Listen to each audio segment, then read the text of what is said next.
मैं हूं डॉक्टर सुरेंद्र सिंह।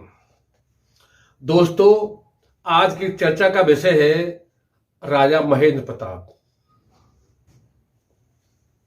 देश की आजादी की जंग में जब लोग खून की होली खेल रहे थे, कुर्बानियां दे रहे थे, हंस हंस कर फांसी के फंदे पर झूल रहे थे, लाठी डंडे खा रहे थे, तब देश की तमाम रियासतें अंग्रेजों के साथ थीं। 1857 की क्रांति में पराजय से वो इतनी हतोत्साहित हो गईं कि उन्होंने अंग्रेजों के शासन को ही नियति मान लिया। लेकिन एक छोटी सी रियासत मुर्सान के राजा महेंद्र प्रताप ने अंग्रेजों के खिलाफ जम के संघर्ष किया। उन्होंने देश ही नहीं, विदेशों में जा जा करके उनके खिलाफ काम किया। वो जब तक चैन से नहीं बैठे, जब तक देश की आजादी सुनिश्चित नहीं हो गई। नेताजी सुभाष चंद्र बोस ने आजाद हिंद सेना के जरिए अंग्रेजों के खिलाफ जो युद्ध शुरू किया, उस आजाद हिंद सेना की नींव राजा महेंद्र प्रताप ने रखी। यह अलग बात है कि इतिहास में उन्हें हाशिए पर कर दिया गया। राजा महेंद्र प्रताप का जन्म 1 दिसंबर 1886 को उत्तर प्रदेश की रियासत हाथरस में राजा घनश्याम सिंह के यहां उनके तीसरे सबसे छोटे पुत्र के रूप में हुआ। उनका मूल नाम खड़क सिंह था। पड़ोस की रियासत मुर्सान के राजा हरिनारायण सिंह के कोई संतान नहीं थे। उन्होंने महेंद्र प्रताप को गोद ले लिया। 15 साल की उम्र में यानी 1901 में महेंद्र प्रताप की शादी जींद नरेश महाराजा रणवीर सिंह की छोटी बहन बलवीर कौर के साथ हुआ। बहुत शान और शौकत की जिंदगी थी। जब वो ससुराल जाते थे, उन्हें 11 तोपों से सलामी दी जाती थी। लेकिन देश की आजादी के लिए उन्होंने इस शान और शौकत, ऐशो आराम की जिंदगी को ठोकर मार दी और अपने लिए कांटों भरा, पग पग पे परेशानी भरा रास्ता तय किया, जिसमें जान जोखिम में थी और कई बार उनकी जान जाते जाते बची। उन्होंने पहले देश का भ्रमण किया, फिर विश्व का। उन्होंने समझा कि अपने देश की 3 प्रमुख समस्याएं हैं। नंबर 1 अशिक्षा, नंबर 2 भेदभाव छुआछूत और नंबर 3 गुलामी। उन्होंने इन्हीं 3 समस्याओं के लिए काम किया। उन्होंने सबसे पहले देश का सबसे पहला टेक्निकल कॉलेज वृंदावन में प्रेम महाविद्यालय के रूप में स्थापित किया। इसके लोकार्पण कार्यक्रम में महामना मदन मोहन मालवीय और देश के जाने माने विद्वान आए। उन्होंने अपनी आधी संपत्ति इस महाविद्यालय के नाम कर दी। अलीगढ़ मुस्लिम विश्वविद्यालय, जिसका नाम पहले मेयो कॉलेज था, इसके लिए उनके पिताश्री ने जमीन दान की थी। राजा महेंद्र प्रताप ने उसे और जमीन दान की। बनारस हिंदू विश्वविद्यालय के लिए उन्होंने आर्थिक सहायता दी। उसके बोर्ड के वह मेंबर रहे। वृंदावन में संस्कृत विश्वविद्यालय गुरुकुल के लिए उन्होंने अपनी जमीन, अपने बाग, अपने महल दान किए। अलीगढ़ में डीएस कॉलेज कायस्थ पाठशाला और बुलंदशहर में कई संस्थाओं के लिए उन्होंने जमीन दान की।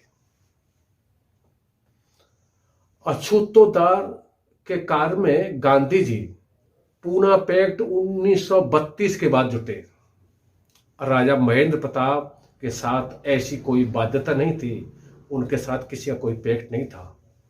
वह स्वप्रेरणा से गांधी से पहले अछूतोद्धार के कार्य में जुटे। दोस्तों, उनका परिवार अक्सर गर्मी के दिनों में अल्मोड़ा में रहने जाता था। राजा महेंद्र प्रताप ने वहां देखा कि टमटा जाति के लोग बहुत दीनहीन हालत में हैं। उनकी छाया पड़ने पे लोग नहाते थे और गंगा जल पीकर अपने को पवित्र करते थे। उनकी छुई हुई चीजें फेंक देते थे। राजा महेंद्र प्रताप ने उन्हें बुलाकर अपने साथ भोजन कराया। ऐसे ही उन्होंने इस तरह के कई कार्यक्रम किए।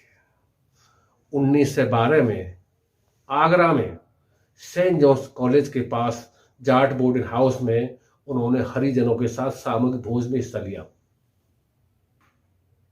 उनके इस कार्यक्रमों से मथुरा वृंदावन के धर्माचार्य कुपित हो गए। उन्होंने धमकियां दी कि महल में नहीं घुसने दिया जाएगा। स्थिति नाजुक हो चली थी। उन्होंने महामना मदन मोहन मालवीय के माध्यम से धर्माचार्यों को समझवाया, लेकिन अपना रास्ता बदला नहीं। उनका अभियान जारी रहा। देश की आजादी के लिए उन्होंने सबसे पहले कांग्रेस के कलकत्ता में आयोजित 1906 में अखिल भारतीय अधिवेशन में भाग लिया। जब इसकी जानकारी जींद नरेश को हुई तो उन्होंने इन्हें काफी भला बुरा कहा, गालियां तक दी।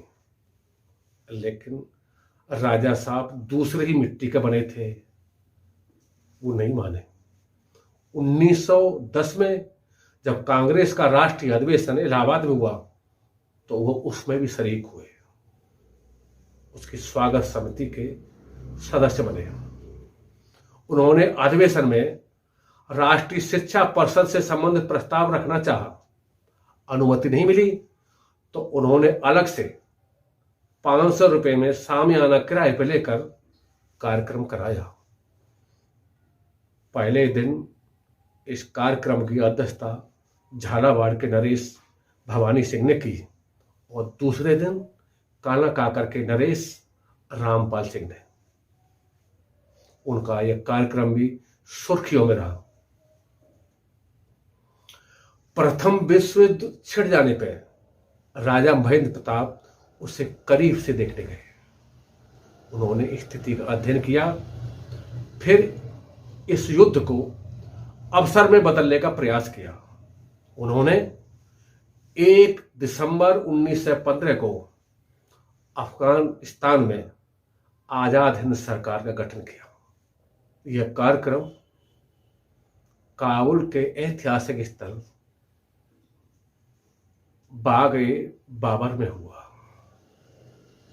इसके राष्ट्रपति राजा महेंद्र प्रताप और प्रधानमंत्री मौलाना बरकत उल्लाह खान ने शपथ ली। राजा महेंद्र प्रताप ने अफगान शासन से बातचीत करके कुछ कैदियों को भी छुड़ाया। जो कैदी आजादी के दीवाने थे, हिंदुस्तान की आजादी के दीवाने, उन्हें आजाद हिंद सरकार में शामिल किया। आजाद हिंद सरकार की अफगान शासन के साथ यह संधि थी कि अफगान शासन उन्हें अंग्रेजों के खिलाफ लड़ाई में 15,000 सैनिक देंगे। जो सैनिक शहीद होंगे उनके परिवारों को 10-10 हजार रुपए आजाद हिंद सरकार मुहैया कराएगी। अंग्रेजों के खिलाफ इस लड़ाई में जर्मनी से भी 50,000 सैनिक जाएंगे। उन सैनिकों के जाने पे ही ये युद्ध शुरू होगा। 27 हिंदुस्तान की रियासतों का भी इसमें सहयोग होगा। लेकिन राज पहले ही खुल गया। जो पत्राचार हुआ था, कुछ पत्र अंग्रेजों के हाथ लग गए। अफगानिस्तान के शासक अमीर अमानुल्लाह खान ने जो तय तिथि थी, क्रांति की तय तिथि 9 मई 1919, उससे पहले ही 4 मई 1919 को अंग्रेजों के खिलाफ युद्ध छेड़ दिया। अंग्रेज पराजित हुए, लेकिन अंग्रेजों ने अमानुल्लाह खान से संधि कर ली। राजा महेंद्र प्रताप की सारी योजना पे पानी फिर गया। उनके कई लोग गिरफ्तार कर लिए गए और कई लोग मारे भी गए। ये उनके लिए बहुत बड़ा झटका था। लेकिन राजा महेंद्र प्रताप टूटने वाले लोगों में नहीं थे। उन्होंने गीता से सीखा था, न दैन्यम न पलायनम। वो फिर जुटे। देश की आजादी के लिए उन्होंने फिर से अभियान चालू किया। उन्होंने देखा दक्षिण एशिया में अंग्रेज हिंदू और मुसलमानों में मतभेद पैदा कर रहे हैं। उन्होंने दोनों में एकजुटता के लिए काम किया। 1939 में उन्होंने दक्षिण एशिया के हिंदू और मुस्लिमों में एकता के लिए आर्यन संघ की स्थापना का प्रयास किया। इस संबंध में 6 जून 1939 को देश के कई अखबारों में प्रमुखता से खबर प्रकाशित हुई, खासतौर से दैनिक आज और दैनिक सैनिक में। 20 नवंबर 1940 को उन्होंने जापान में हिंदुस्तानी अर्थशास्त्री बोर्ड का गठन किया। इस बोर्ड का मुख्य उद्देश्य हिंदुस्तान को अंग्रेजों से मुक्त कराना था। इसके अध्यक्ष राजा महेंद्र प्रताप और उपाध्यक्ष रास बिहारी बोस बनाए गए। यह द्वितीय विश्व युद्ध का समय था। जापान ने म्यांमार पर हमला किया और अंग्रेजों को पराजित कर बड़ी संख्या में सैनिकों को बंदी बना लिया। ये सैनिक हिंदुस्तानी अर्थशास्त्री बोर्ड के हवाले किए गए। इन्हीं से आजाद हिंद सेना बनी। इसके पहले सेनापति रास बिहारी बोस बनाए गए।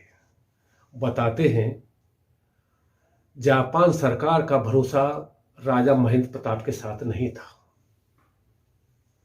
इसकी एक वजह यह भी थी कि राजा महेंद्र प्रताप के रूस से अच्छे ताल्लुक थे और रूस इस लड़ाई में जापान के खिलाफ था। वो नहीं चाहते थे उनकी कोई योजना लीक होकर रूस तक पहुंचे। जबकि रास बिहारी बोस जापान की नागरिकता ले चुके थे और उन्होंने जापानी महिला से शादी की थी। खैर, राजा महेंद्र प्रताप को इस पर भी कोई आपत्ति नहीं थी, लेकिन रास बिहारी बोस बेशक क्रांतिकारी थे, लेकिन सामूहिक नेतृत्व का उन्हें अनुभव नहीं था। वह कामयाब नहीं हो सके। इस बीच 1943 में नेताजी सुभाष चंद्र बोस कांग्रेस से अलग होकर अफगानिस्तान, ईरान, जर्मनी होते हुए जापान पहुंचे। जापान शासन ने नेताजी सुभाष चंद्र बोस को उस सेना की कमान दी। वो सेनापति बने। सुभाष चंद्र बोस का अभियान सक्सेस नहीं हुआ, लेकिन राजा महेंद्र प्रताप इसके आगे भी प्लान की। लेकिन इस बीच ये तय हो गया कि देश आजाद होने वाला है। गांधी जी ने आग्रह किया। वो 1946 में गांधी जी के आग्रह पे स्वदेश लौट आए। जब वो मद्रास एयरपोर्ट पर उतरे तो सरदार वल्लभ भाई पटेल की बेटी मणिबेन उन्हें लेने के लिए पहुंची। मणिबेन उन्हें लेकर सीधे गांधी जी के बड़ौदा स्थित आश्रम में आई। बड़ौदा में उनका जोरदार स्वागत किया। देश की आजादी के बाद राजा महेंद्र प्रताप सांसद भी बने, निर्दलीय सांसद। नेहरू जी उन्हें कांग्रेस में शामिल करना चाहते थे, लेकिन उन्होंने ये स्वीकार नहीं किया। 29 अप्रैल 1979 को देश का यह सपूत इस दुनिया से हमेशा हमेशा के लिए विदा हो गया। राजा महेंद्र प्रताप ने अपने जीवन में कई पत्रिकाएं भी निकाली, अपनी आत्मकथा लिखी। कुछ विद्वानों ने भी उन पर कलम चलाई, लेकिन उन पर सबसे अच्छा और प्रामाणिक कार्य आचार्य कृष्ण तीर्थ ने अक्षयवट के नाम से राजर्षि महेंद्र प्रताप स्मृत ग्रंथ का प्रकाशन करके किया है। आचार्य कृष्ण तीर्थ के प्रति बहुत बहुत आभार। जय हिंद, जय भारत।